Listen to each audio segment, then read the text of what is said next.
we've previously discussed on the show, the docu-series Quiet on Set showcases some of the dangers for young actors. But our local filming industry works hard to make sure safeguards are in place for children.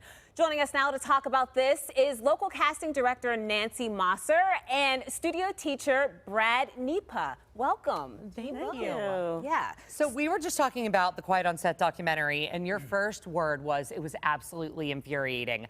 I think it's important to mention that the local entertainment industry is so much different in Pittsburgh, right? So if there's someone watching right now thinking, I would love to get my kiddo into this, they're born talent. Obviously, there are protections in place. Right, there are, and I think that, you know, when there's a major show going on and these kids, the parents depend on these children for maybe a lot of their income and things like that, it's the pressure is a lot different on the parents. Absolutely. Yeah, and I mean, I think about this time, and you know, your kid gets a major role, and they're excited, and all of the energy that's around that. But there are really, especially for parents, some questions that you need to be asking while you're on set. What are some of those questions?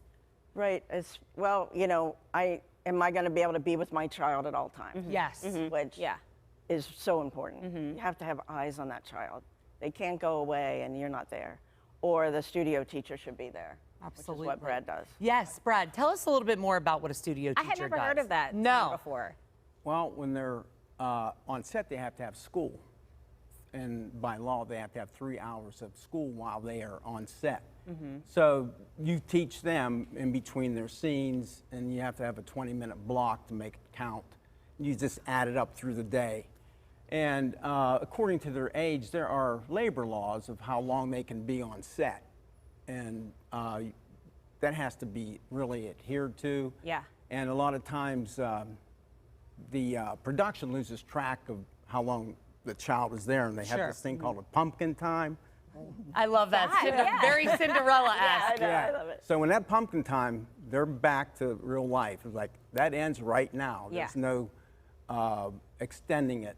By law, you have to end that child's acting right now. Okay. And it sounds like you really have to be on top of this, Brad. So what are the qualifications to be a studio teacher? Well, I was a real teacher, and I retired from public school teaching. And then I got into the movie industry teaching, and that's what you need to have is a valid teaching license. Sure. Yeah.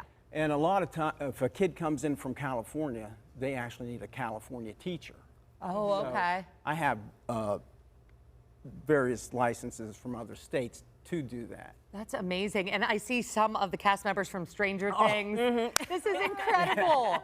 You know, just some small names, really. Yeah. That's amazing to do this teaching. How rewarding. Yeah. I mean, it's incredible. And thank God for people like you who go in and teach and are such great examples to these children on sets. And Nancy, are there any special permits that you need to get your child into acting? Because I imagine that like you said, like people, it's a very busy place, a movie set. There's a lot of different moving parts, and there's different deadlines that you need to hit. So a lot of things can obviously fall through the cracks, but I know that obviously permitting is important. Right, the Department of Labor in Pennsylvania requires a special performance permit. It needs to be completed by the parents, by the production company, and signed by the school, because if they're leaving school, they need to get that permission. And it has to be in 3 days before the child works. Okay. And also, for the child's earnings, there has to be a place for that, and that's also on the form.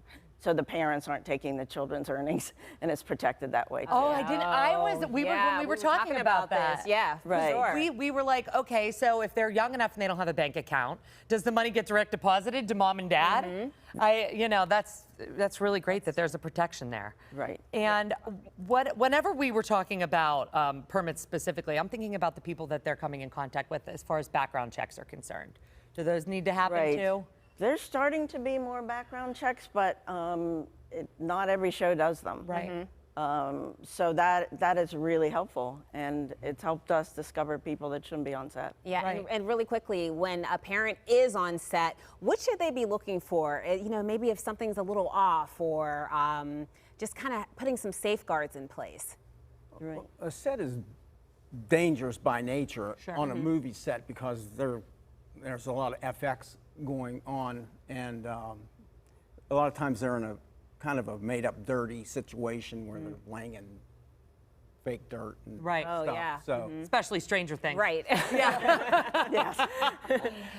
so you have to watch how long they're on that set. Maybe they have them laying on the floor for 20 minutes and Right. it's too long. Right. And you know, the tripping hazards.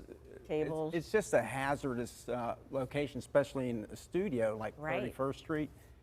That's an old building, and just the nature of it is dangerous. Yeah. So Yeah, safety- Stay on high alert. Right, for physical hazards as well as people too. Yeah, There you so go. Thank good you so much. information from you both. This was Thank incredible. You. Well, if you're interested in learning more about Nancy Mosser Casting or the Pittsburgh Film Office, we will have more information on our website, kdka.com/talkpittsburgh.